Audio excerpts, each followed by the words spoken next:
Hi, I'm Dr. Brian Babcock, and welcome to week 3 of our Reading the Old Testament course. Now, this week we actually have 3 mini lectures, 3.1a and 3.1b, and then 3.2. Now, 3.1a and b are interpreting narrative, the use of plot, time, and point of view. And we'll take a break right there in the middle of our discussion of how to interpret time in a narrative to switch between lectures A and B. Now, understanding narrative is a very important part of understanding the Old Testament. In fact, the books of Genesis all the way to 2 Kings are primarily comprised of narrative. In addition, portions of the prophetic books and a few Psalms are considered narrative. For instance, Psalm 105. Therefore, we want to understand, or if we want to understand the Bible, we need to understand how to interpret the components of narrative. With that in mind, I want to outline for you a few building blocks of narrative, including plot, time, and point of view. When the biblical authors set out to write the history of Israel, the authors had to first decide what accounts to include and what to discard. In addition, the narrative is designed to make a theological point, so the author had to develop a storyline to convey that point. After deciding upon the point and what facts to include, there is still the remaining issues of what information should be highlighted and what information should be minimized. It sounds easy, but it's not. For instance, when discussing the anointing of David, what is important to tell the reader? Should we discuss where David lives, what he looks like, what he's wearing, or more about his family? The author must filter through all the available details and decide what is essential to convey to the reader and what details are unnecessary. The ultimate goal is to convey a narrative that is engaging and delivers the desired historic information and theological message. While pondering these questions, let's begin to explore the building blocks of narrative. First, looking at plot. According to Bar Ephraim, if the characters are the soul of the narrative, the plot is the body. It consists of an organized and orderly system of events arranged in temporal sequence. In contrast to life, where we are invariably confronted by an endless stream of incidents occurring haphazardly and desperately, the plot of a narrative is constructed as a meaningful chain of interconnected events. This is achieved by careful selection, entailing the omission of any incident which does not fit logically within the planned development of the plot. Additionally, the plot serves to organize events in such a way as to arouse the reader's interest and emotional involvement, while at the same time infusing the events with meaning. In 1 and 2 Samuel, this is accomplished by the introduction, rise, and then fall of the character's importance. For instance, we are first introduced to Saul. Then Saul rises to become the first king of Israel, filled with the Holy Spirit and called to lead the nation to victory.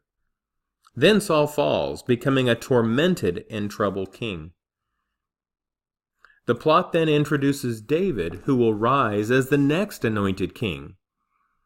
The principal relationships are cause and effect, parallel and contrast, rise and fall. Be on the lookout for these relationships and reflect on how the author conveys God's theology through plot. When we read a novel or watch a movie, we often let ourselves be guided primarily by the action. This often occurs in sequences populating sentence after sentence and are indicated by the predicate or the verb. We can break the action into two categories: actions, and sub-actions.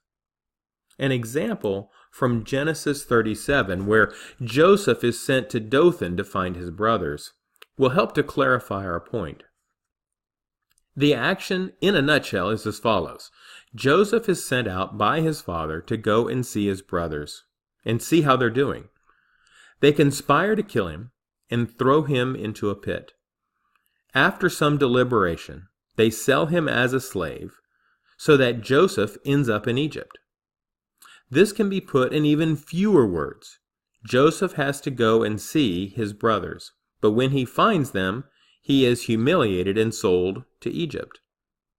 The conception of action goes hand in hand with the notion of grasping the story at a glance or making a summary. The sub-actions, on the other hand, are details that drive the action. But these details are, of course, the actual business of the narrative. An example of such a sequence follows here. I have chosen the moment after the brothers have made their plan and Reuben has come out against bloodshed in Genesis 37. It reads, "When Joseph came up to his brothers, they stripped Joseph of his tunic, the ornamented tunic that he was wearing, and took him and cast him into a pit. The pit was empty, there was no water in it." We have here a simple sequence of 4 sub-actions. The first is intransitive, and for definitions of transitive, intransitive, predicate, you can see the notes to this video online, and in the footnotes I give you some definitions. But so here we have 4 sub-actions. The first is intransitive, to come, a verb of motion. But after that, the game is up for Joseph, and he becomes the direct object in both senses of his brother's scheming. They get 3 sub-actions with a transitive verb as predicate. But that does not make this simple sequence a pedestrian set of lines. In the second line, there is an apposition that merely by being there stops the narrative's pace for a moment, and reminds us of how the elderly Jacob had dressed his favorite son in an elegant and multicolored garment. It is this sort of preferential treatment that has made the brothers see red. In a minute, with some relish, they will dip this smart coat in blood and send it back to their father. Finally, there is the 5th line, which contains description instead of action.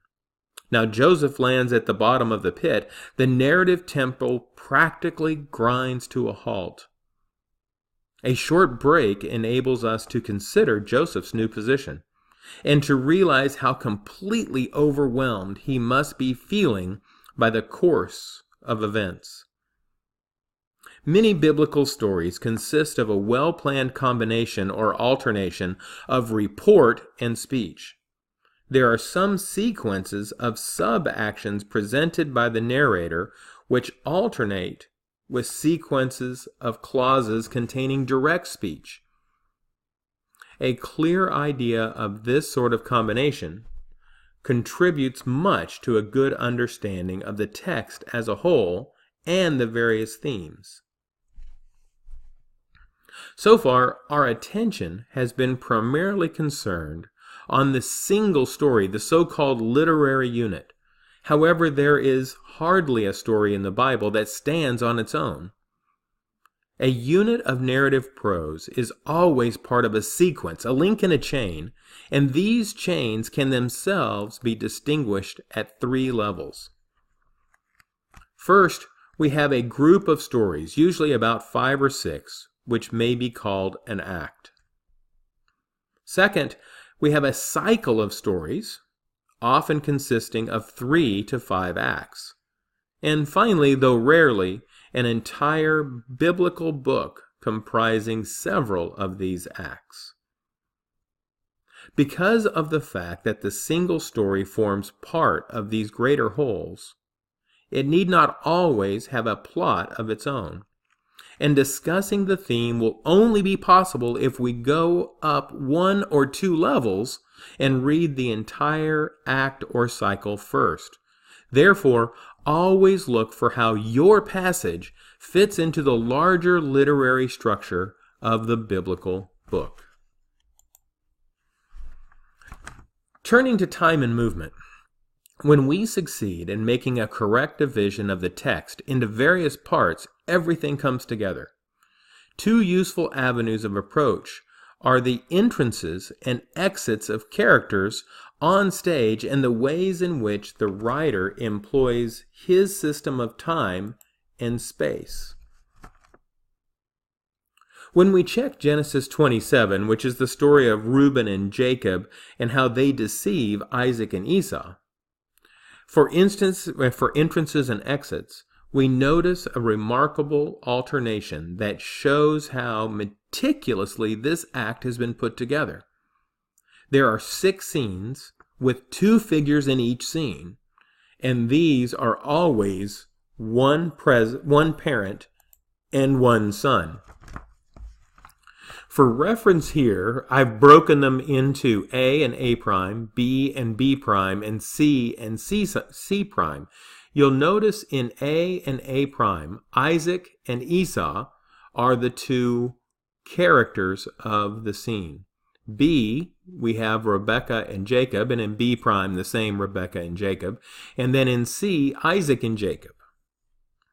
So take, for instance, the tight design we notice in Genesis 27.